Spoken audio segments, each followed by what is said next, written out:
Hello, everyone, and welcome to the Game Changer virtual living room.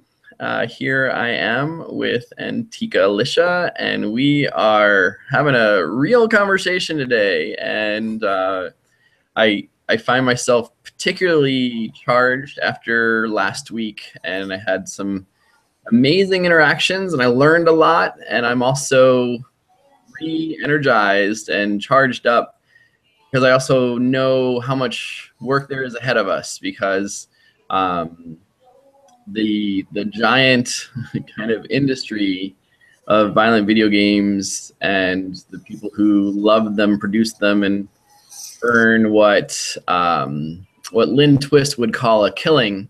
They're not going to go down easy. So that's why we need to come together as parents and youth and global citizens to change our game together, because this is more and more going to be a huge numbers game, and that's why we're setting such a lofty goal of hoping to inspire at least 1 million youth to change their game so that we can create a critical mass of people willing to engage in a new way of life, as our own social experiment, and creating a world of possibility that we're going to make together. And we're going to redefine significance and have it be a life-giving opportunity rather than the life-taking possibility that happens in the violent realm. So thank you, Antika, for joining me. Like, this is, I'm as a father of 3, I'm just particularly charged with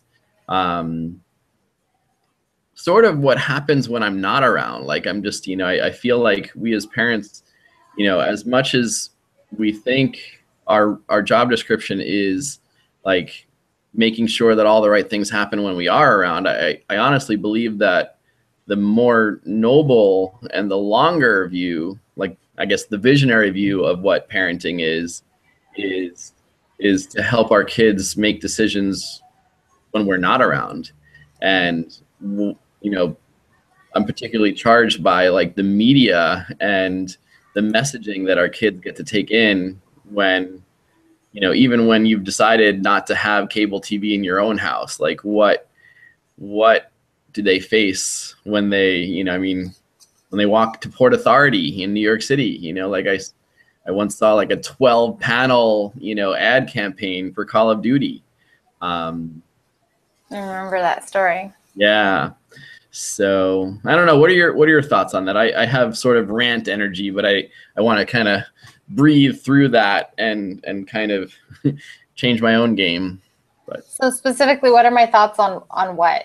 Just like how media impacts our kids, and what you feel a conscious parenting solution to addressing media messaging while our kids are under our roof, or with us.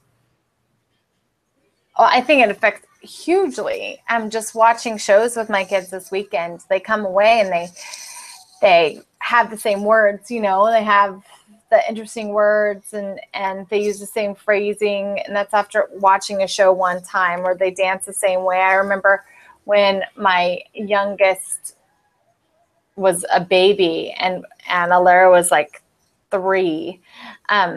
We were watching Dancing with the Stars, and like Alara started dancing just like the Dancing with the Stars, and my ex-husband was like, oh my gosh. Their dad was like, no, I can't do that. And that was it. Like, there was no more of that show. But as they get older, they're able to look things up. They're able to get online. They're able to be influenced by pretty much anything and sing any song and just see more and more than we did when we were kids, and definitely more than our parents or the generation before our parents, because there's anything and everything that you could possibly desire to see out there on the media channels. And I think that media in general tend to really highlight what needs to be fixed, what's broken. They glorify it. and so it's important for us to know what they're watching. But at the same time, it's great conversation. Mm-hmm. So when something comes up that isn't good or I don't agree with or whatever, even if it's on one of their shows or shows that we watch together, it's an opportunity to have a conversation about it and not just let the things be glassed over, just, you know, glanced over, not glassed. I guess glass too. But you know, to have this beautiful media outlet, to have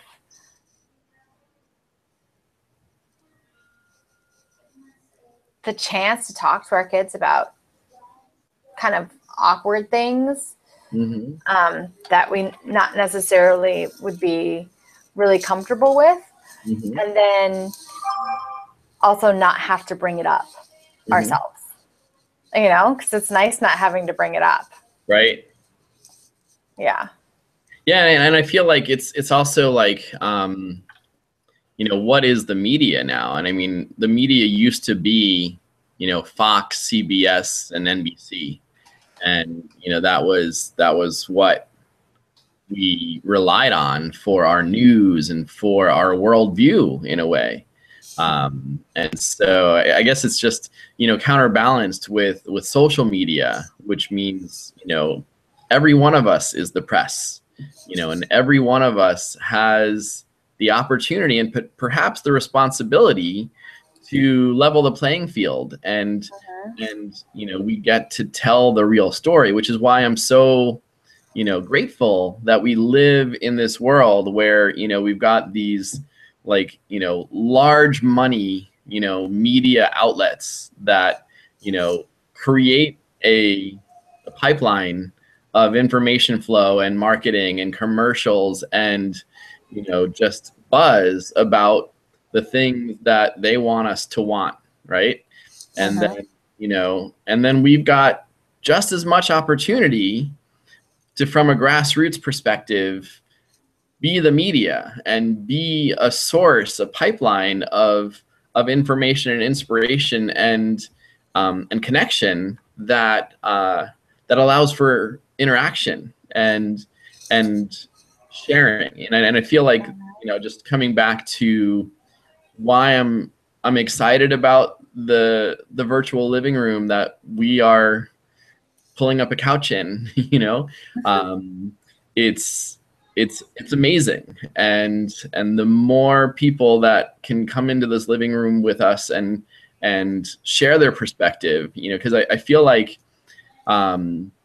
you know, one of the processes that I've been entering into is I get attached to ideas or get attached to people who I think are going to be allies. And then I need to step away and just, you know, let go, and then, you know, just add perspective and then just allow for so much perspective. But no matter what, like, there seems to be this common theme, like no matter what I let go of, what keeps on coming back is that there's a conscious way to change our game around parenting, around education, and around just these precious years that we get to spend with our kids. And I feel like that's why the virtual living room is going to be one of the great services in a way that the Game Changer movement provides. And so, like, as we're 30 days or so into this Game Changer movement campaign, it's you know, we're going to need the resources, and we're going to need parents to understand that we are the new media. Like, you know, I mean, you know, parents have a choice as to what their kids take in, and as to what they take in. And so, you know, you're not alone anymore. Like, you know, you've got, you know, us, and you've got however large this living room expands, you know, to rely on and to be part of the conversation. And I feel like that's the new wave. Like, the new wave is interaction, and not just passively taking, you know, what Fox and CBS and NBC have to offer. It's saying, okay, you know, you're a concerned parent, you get to be part of the media channel too, you know. And I feel like that's what the new true service is. Like there's a difference now between charity and community, and I feel like we're exploring that new definition. So I feel like you and I come from the world where human services have been part of our lives. I mean, at least definitely in mine. Living in a homeless shelter that was publicly and privately funded, and Right. all these different things. And being on social services and grant money and lots of different scholarship money that wasn't merit based all the time in school. Like I felt charity. But I don't feel like people want charity. I feel like people want community. Like I feel that people want to be part of something bigger and reciprocal. There's no one that I met in the homeless community that really just wanted someone to pay their way. Right. So we want to do it because there's that Will, we were talking the other weekend about that sense of significance that our kids desire and need. And I mean, golly, do we ever need that as adults too? I mean, it's important to feel significant. And that's when you're paying your own way, doing it your own way.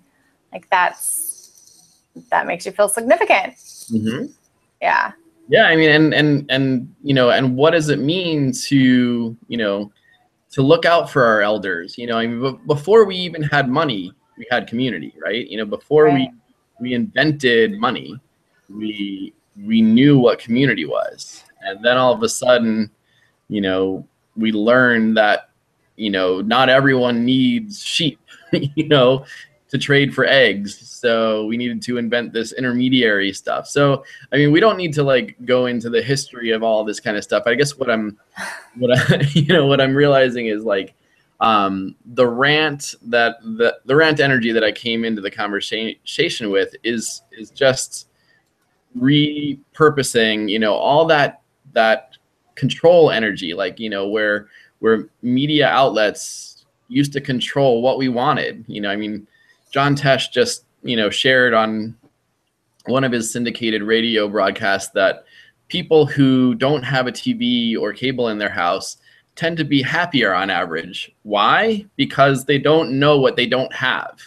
And so, I feel like it's the same kind of situation with violent video games. If like you don't know what you don't have in the realm of the next Call of Duty, then perhaps, you can choose something more aligned with your values, and perhaps you won't feel like you're missing out because, NBC or Fox or, the larger networks, are telling you what you don't have. So, I mean, what the Game Changer movement, I mean, when it first started, it was literally just about getting kids to trade in their violent video games to do something other than playing violent video games or playing games in general on a couch.